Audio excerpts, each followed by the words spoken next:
Olá, saudações, bem-vindo, caro internauta, e desta forma que inicia mais uma edição do programa Olho Visionário. Manassés, boa noite e bem-vindo a mais uma edição. Boa noite, Paulino Vilanculo, boa noite, Alício Vumela, meu irmão mais novo, que desde já, pela imposição nesse estúdio aqui, passo a lhe considerar colega, não é? Boa noite, caros internautas que nos acompanham a partir de lá de casa, através dos vossos receptores. Certo, Alício Vumela, bem-vindo a este programa e boa noite. Muito obrigado, Paulino. Em primeiro lugar, saudar o colega do painel Manassés, saudar a todos os telespectadores da VTV. Muito obrigado.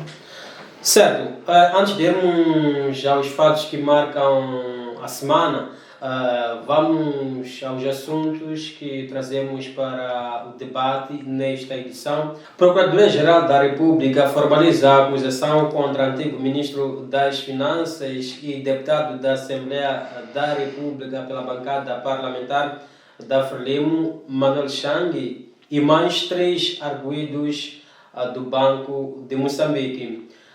A Assembleia da República lança um concurso público para a eleição de 7 membros provenientes da sociedade civil para integrarem a Comissão Nacional de Eleições. Alguns assuntos que marcam a presente edição do Olho Visionário, mas antes vamos aos fatos da semana. Vumela, seu fato da semana? Boa noite mais uma vez, Paulino. Boa noite mais uma vez, Manassés e todos que nos acompanham a partir de casa. Portanto, o meu fato da semana, eu queria mesmo focar naquilo que é a vida atual do país, sobre as medidas de prevenção ao Covid-19. Eu tenho visto com muita inquietação pessoas que não levam a sério o Covid-19. Por acaso, durante a semana, estive em volta do mercado central e vários outros mercados. As pessoas ficam à vontade. Claro que devemos ganhar a vida, mas também temos que garantir a nossa vida. As pessoas têm lá uma carinha, uma mesinha, mas vê-se que não estão a levar a sério. Portanto, essas medidas decretadas pela OMS e também pelo nosso Estado moçambicano, é preciso que alguém use a máscara, tenha lá o seu gel, e qualquer cliente que aparecer deve obrigar a lavar as mãos ou a desinfetar as mãos com álcool em gel. Isso vai, de certa maneira, ajudar com a minimização da propagação do Covid-19. Muito obrigado. Manassés, seu fato da semana? Bom, Paulino, se te lembras, na última edição em que tomei parte deste painel, eu abordei a questão das limpezas em alguns locais sagrados, né?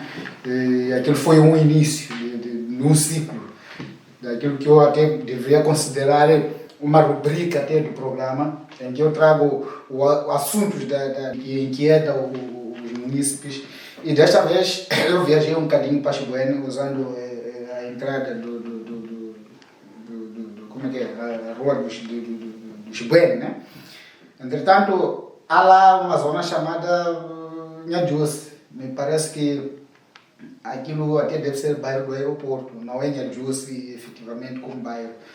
Entretanto, eu tenho lá alguns familiares e na semana passada dei por lá uma voltinha. O que acontece é que eu acompanhei no meio de conversas familiares, né? Que há uma proposta ou uma necessidade de se diminuir quintais de alguns moradores lá, sobretudo aqueles que os seus quintais acomodam postes de alta tensão. Então, curiosamente, na casa onde eu estava hospedado, o poste está mesmo no meio do quintal. Então, dizem eles que há necessidade de aquelas pessoas afastarem os seus quintais e libertarem os postes para ficarem na rua, não é? Mas se calhar a dimensão dessa rua é a melhor tem todos como é que é, os condimentos que se exigem para uma rua numa zona urbana como a nossa. E eu não quero imaginar com que dimensão vai ficar essa rua depois de os munícipes terem cumprido com isso. Então, nós também estamos perante uma situação em que algumas pessoas vão ficar sem casas, não é? Então, eu quero remeter as pessoas que estão por de frente disso, não sei se é o Conselho Municipal ou que ação, para se calhar repensar na decisão. Isto até pode criar alguns focos de descontentamento, não é? E é muito por ali. Certo, depois de acompanharmos os fatos da semana, vamos aos outros assuntos que marcam a nossa presença nesta edição do seu programa Olho Visionário. Procuradoria-Geral da República formaliza a acusação contra antigo Ministro das Finanças e deputado da Assembleia da República pela bancada parlamentar da Frelimo, Manuel Chang. Quero ver o seu comentário, Vumela, relativamente a este caso. Caso Manuel Chang, neste caso, passo a redundância, caso seja extraditado para Moçambique, o que é que podemos esperar deste caso? Bom, eu penso que é a decisão mais acertada e essa decisão devia ter sido tomada muito mais antes deste momento em que estamos a tentar fazer as coisas com correria. Manuel Chang já não é deputado há sensivelmente 1 ano e já não gozava de imunidade.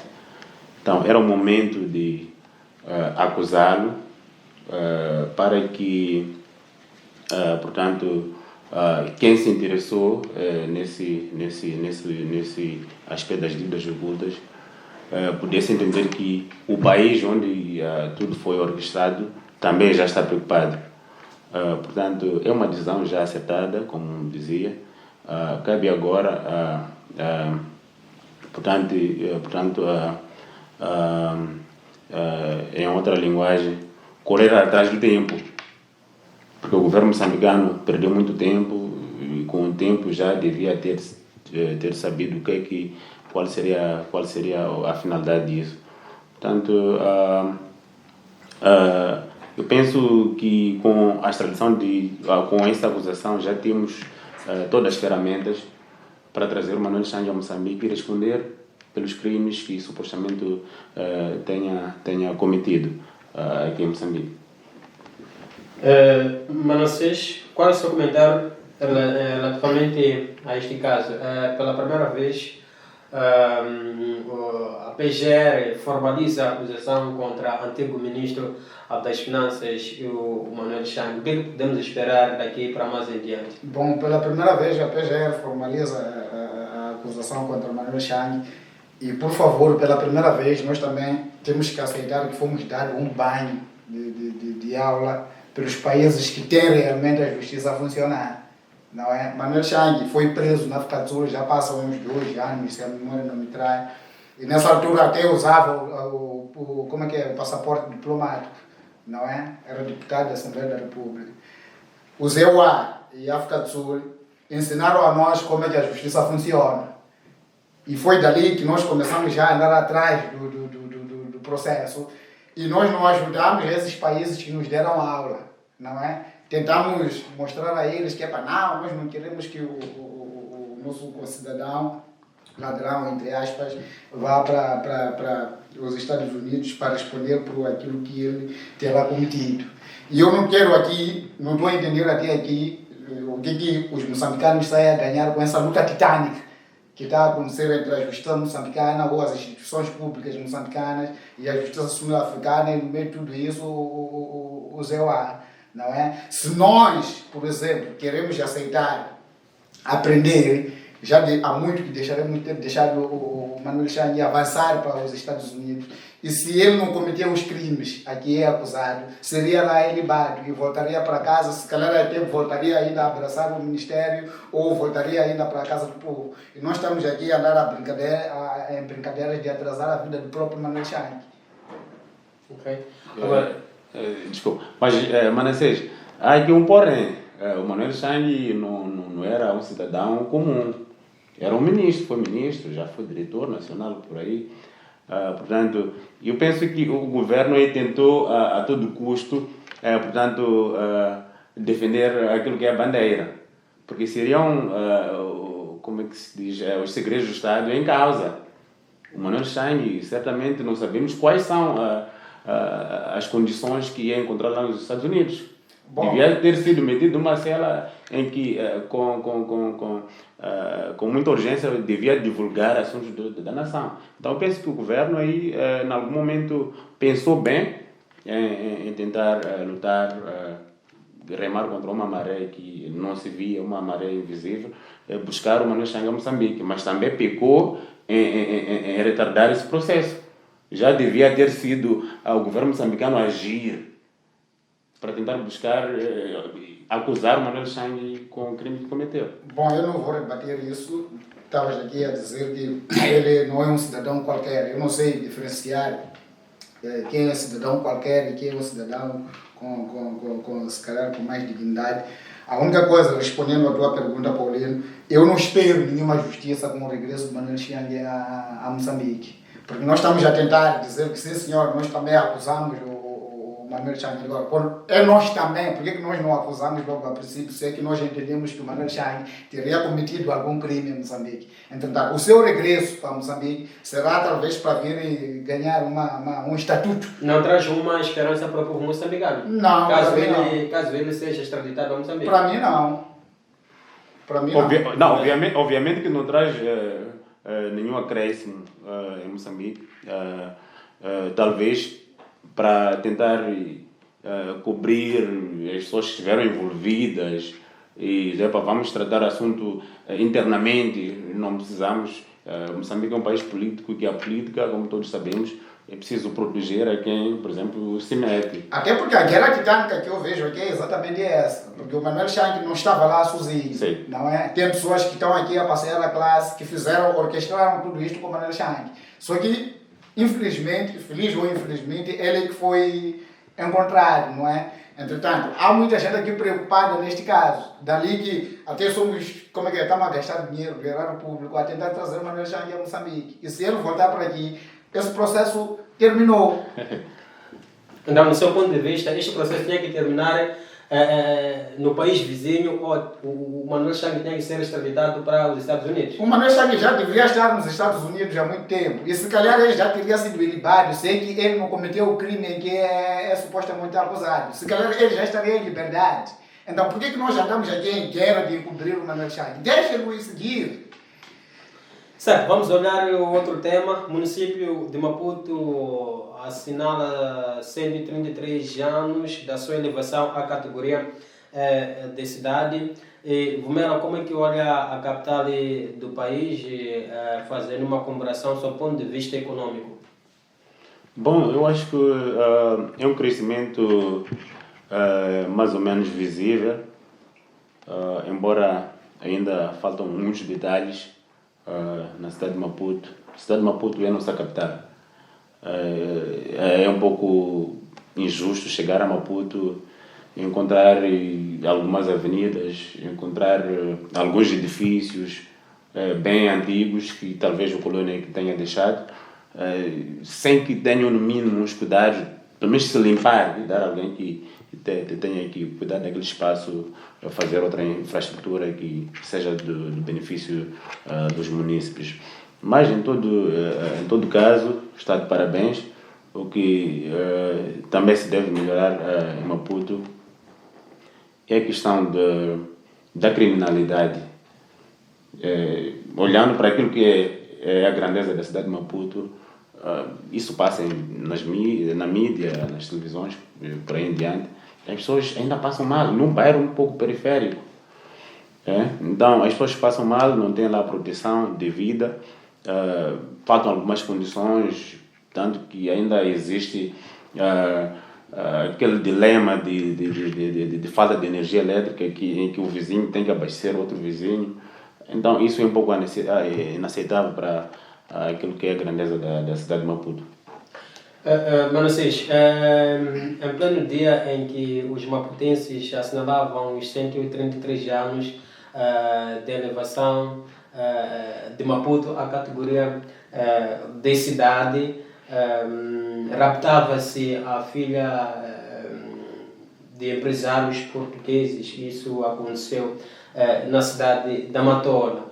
E se formos já fazer um somatório, já são 10 casos de ratos que aconteceram dentro deste ano.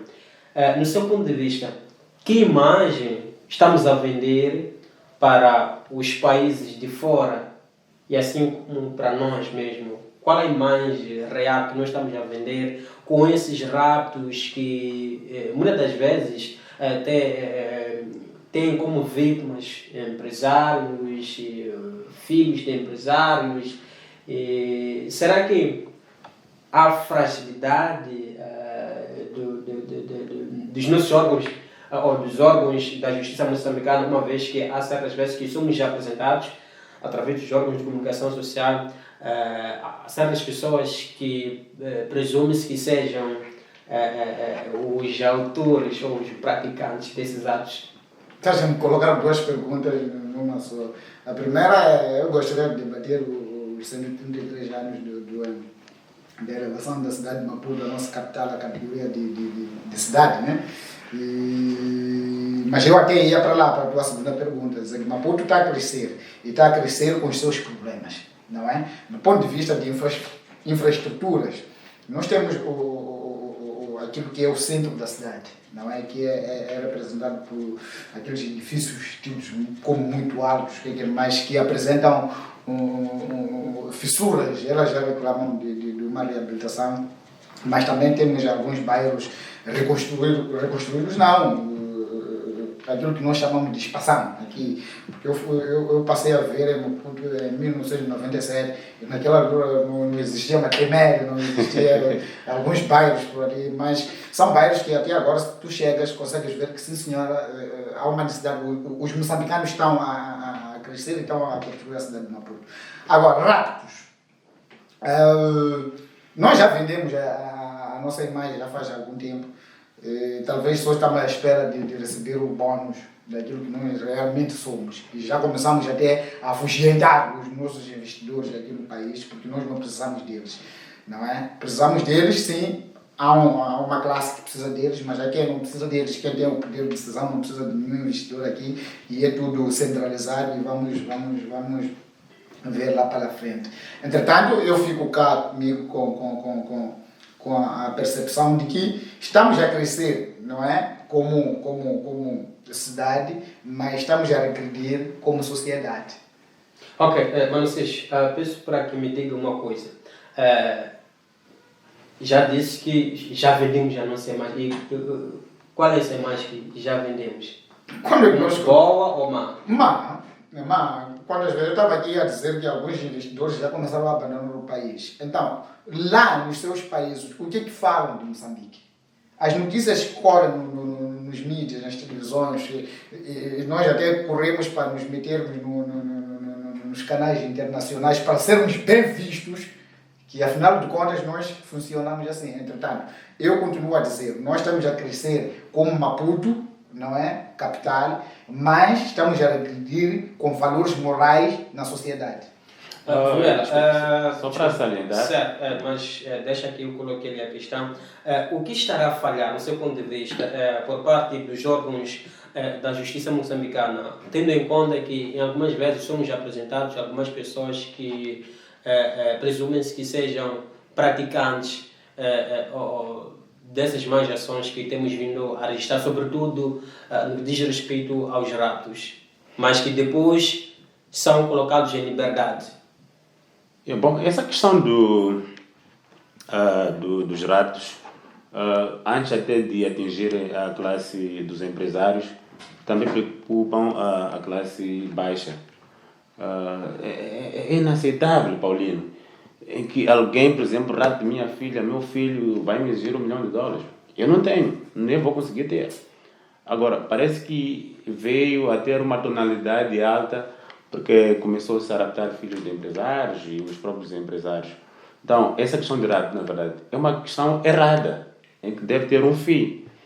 Agora, quanto à questão dos supostos raptores que depois voltam a ter uma liberdade de quanto nossa, que nunca praticamos isso, é de lamentar. É de lamentar porque, como dizia, o raptor coloca uma condição para libertar o raptado, seja familiar de um suposto empresário, coloca uma condição. Esses valores variam de elevadas somas de dinheiro.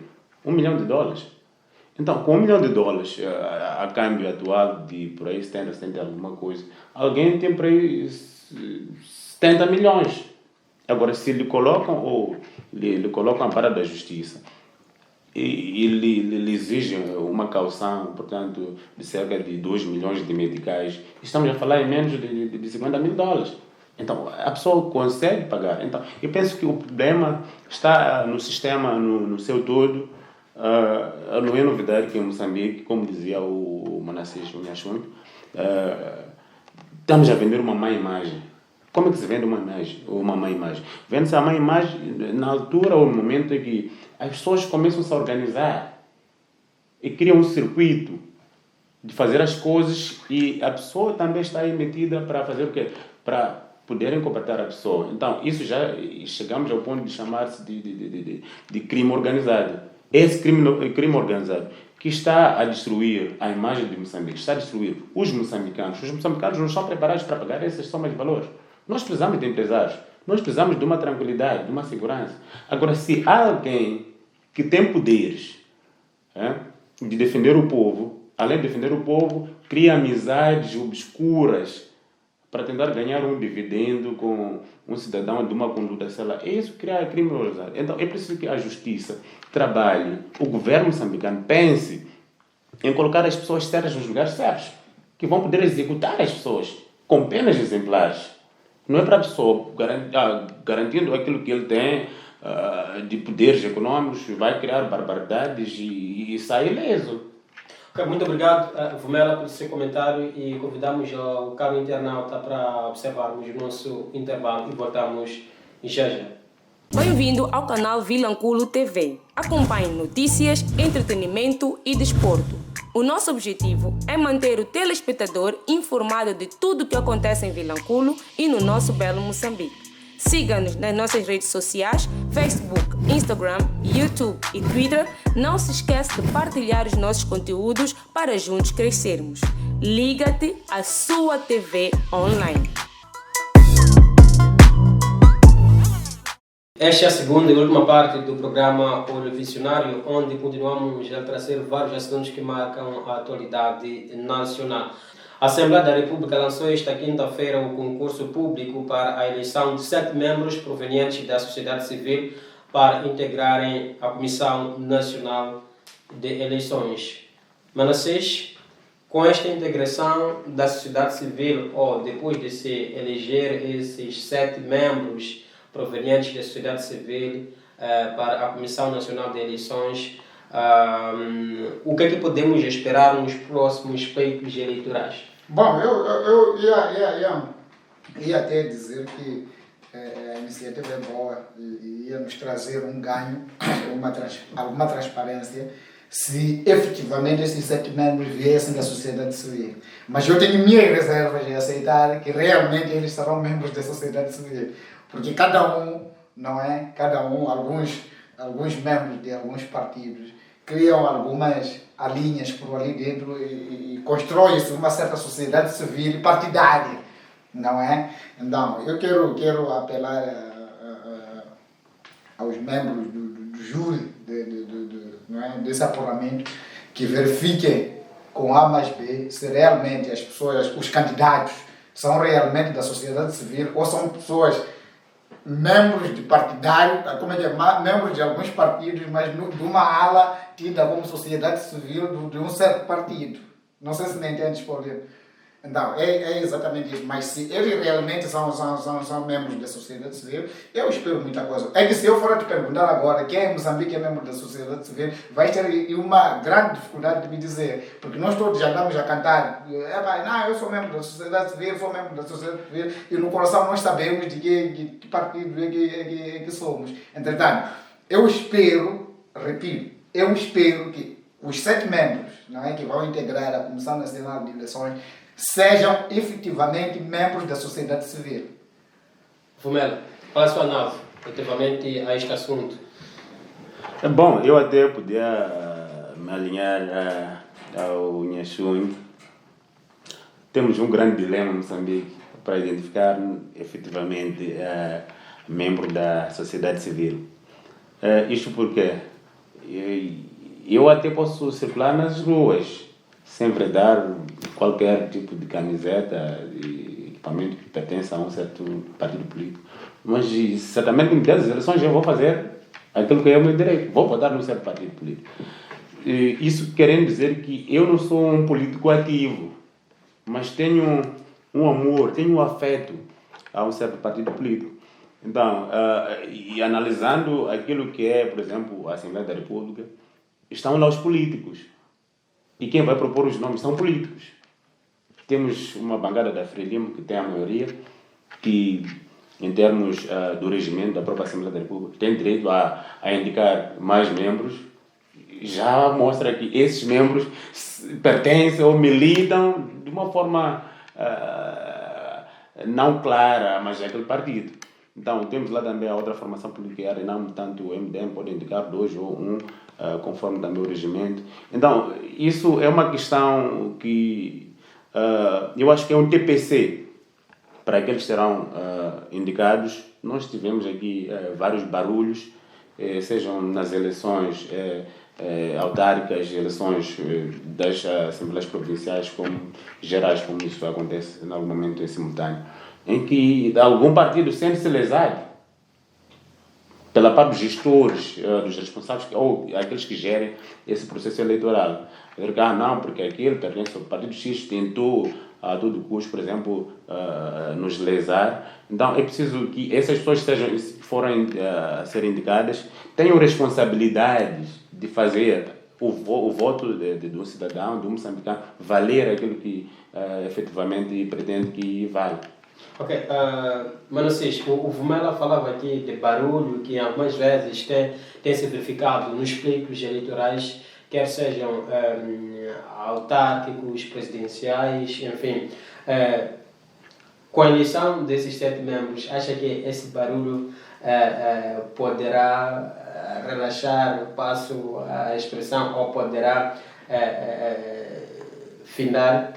Não, eu acho que isto vai continuar no mesmo, ou se calhar até pode piorar. Porque, se nós estamos recordados, houve uma altura em que a Comissão Nacional de Eleições era constituída, quer dizer, não tínhamos lá nenhum membro da sociedade civil. Sim, da sociedade civil, não tínhamos lá membros, se calhar, até de nenhum partido. Já estavam lá, porque sabíamos que este vinha de onde, mas não era oficialmente conhecido. Mas depois chegamos a uma certa altura em que os partidos concorrentes, pelo menos os 3 maiores, os 2, não sei se é efetivamente os 3, tem lá os seus membros. Depois entramos nessa coisa dos MMVs, em que tínhamos que ter como que chamam os escrutinadores, que tinham que vir de alguns partidos.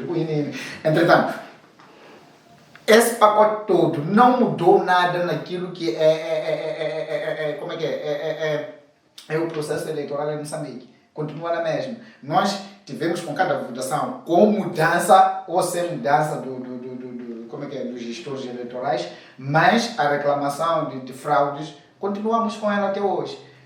Então, para vocês, qual seria a saída para se colocar o fim desse todo barulho que temos vindo a assistir quando chega o momento eleitoral?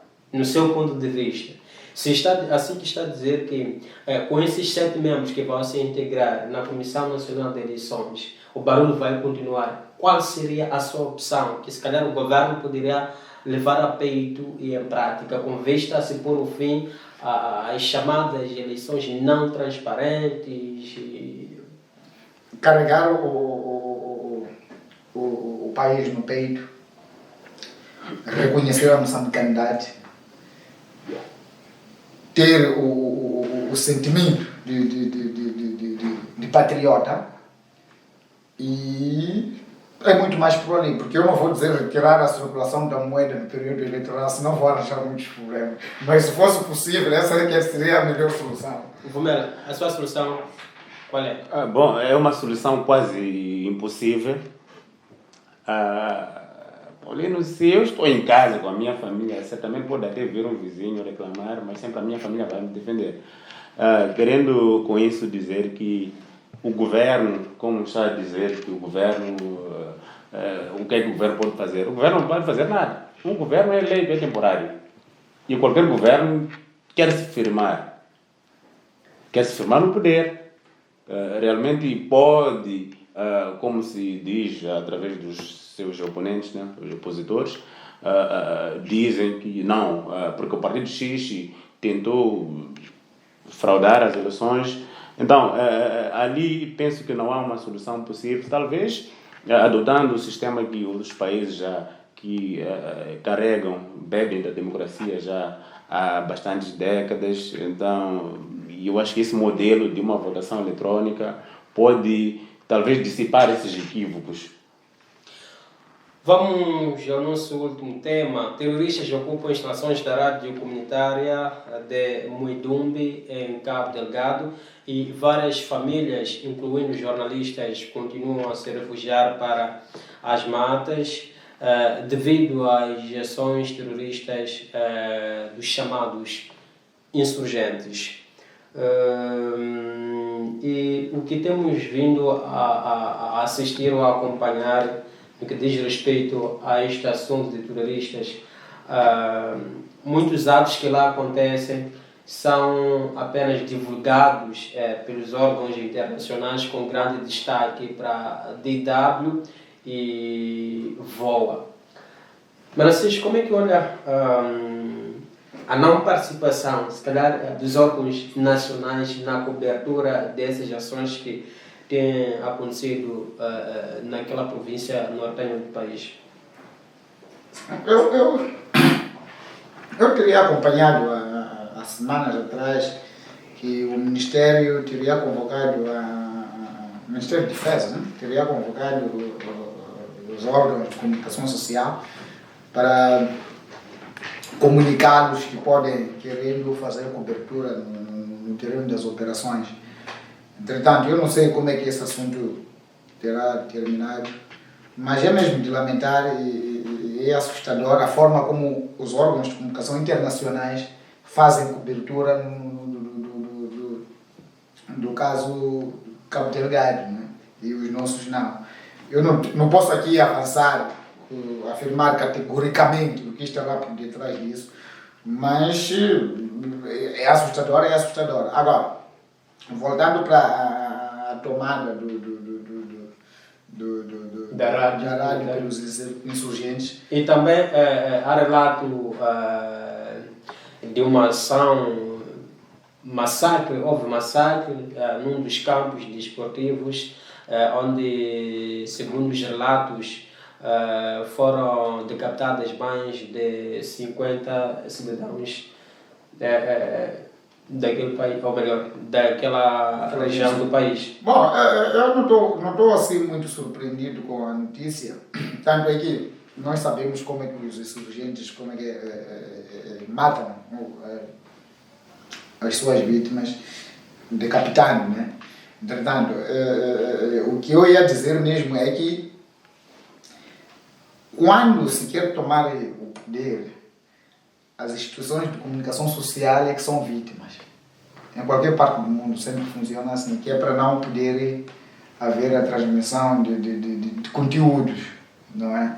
Entretanto, os insurgentes, se eles entraram e foram assaltar o Muidumbi, a rádio comunitária, eu quero acreditar que é uma estratégia militar que eles usaram, e qual é o fim disso, se calhar eles mesmos é que podem dizer, mas em qualquer parte, quando há uma tendência de tomar alguma zona, o órgão de comunicação social é assaltado em primeiro lugar. E nós já tivemos aqui casos em que esses mesmos insurgentes já tomaram o porto, foi de Nacala Porto, não me lembro bem, não me ocorre, mas já debatemos esse assunto aqui mesmo nesse painel. Entretanto, eu volto a pedir a quem de direito que coloque este assunto no seu fim. Já lá vão 4 anos. São pessoas que estão a morrer, são pessoas que estão a sofrer. Nós aqui até podemos, para quem não acompanha o desenrolar dos acontecimentos lá, parece até estarmos aqui a tratar de uma brincadeirinha qualquer, mas lá dentro a coisa não está muito boa. Então há uma necessidade urgente de quem de direito colocar isto um ponto final.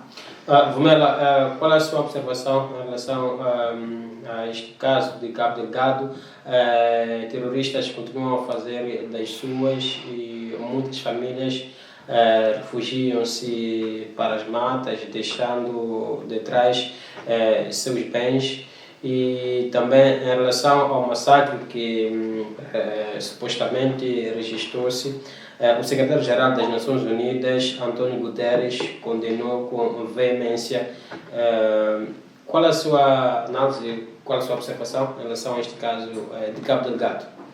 Bom, primeiro eu queria mesmo solidarizar-me com as famílias que passam esse drama de terror no norte de Moçambique, concretamente no bairro distrito de Cabo Delgado.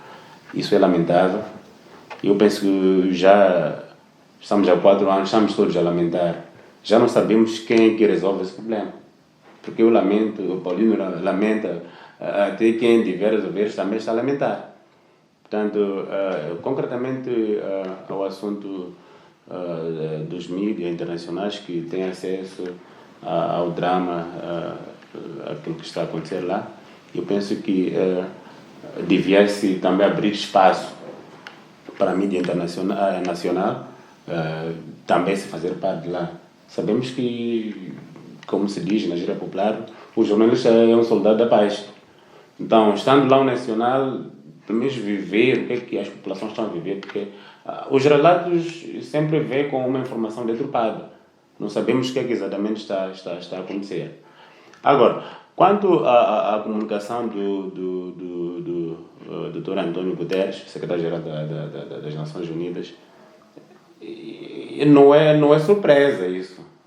Tanto que vários países também europeus, vários países americanos, há pouco tempo tivemos uma publicação aqui nas redes sociais do presidente Emerson Mnangagwa, que é do Zimbábue, a dizer que estava aberto, já tivemos de Eswatini. E eu penso que compilando todas essas lamentações, todas essas aberturas e facilidades de ajuda, Moçambique devia, nas suas capacidades, ver se dá para abraçar essa via, seja da União Europeia, seja de cooperação aqui da região, e eliminar-se os insurgentes. Porque, como dizia o Nhaxu, estando aqui em Vilanculo, estando em Maputo, não estamos a imaginar o drama que se vive lá. Só essa guerra que houve aqui, esse conflito aqui armado do centro, as pessoas não passavam à vontade. Agora, Cabo Delgado superou negativamente em termos da segurança, né? Não há segurança em Cabo Delgado, não há paz, não há harmonia. Então, eu penso que o governo deve compilar mais uma vez, usando de todas as ferramentas, de todas as possibilidades, daquilo que a Constituição permite, deve abrir-se e pedir ajuda internacional, seja a nível da região ou da comunidade europeia, para estancar essa onda de violência que temos assistido em Cabo Delgado. Muito obrigado, Alício Vumela, obrigado também a Manassés Nhaxongo pelos vossos comentários. Quero agradecer igualmente ao caro internauta. Assim termina mais uma edição do programa Olho o Visionário.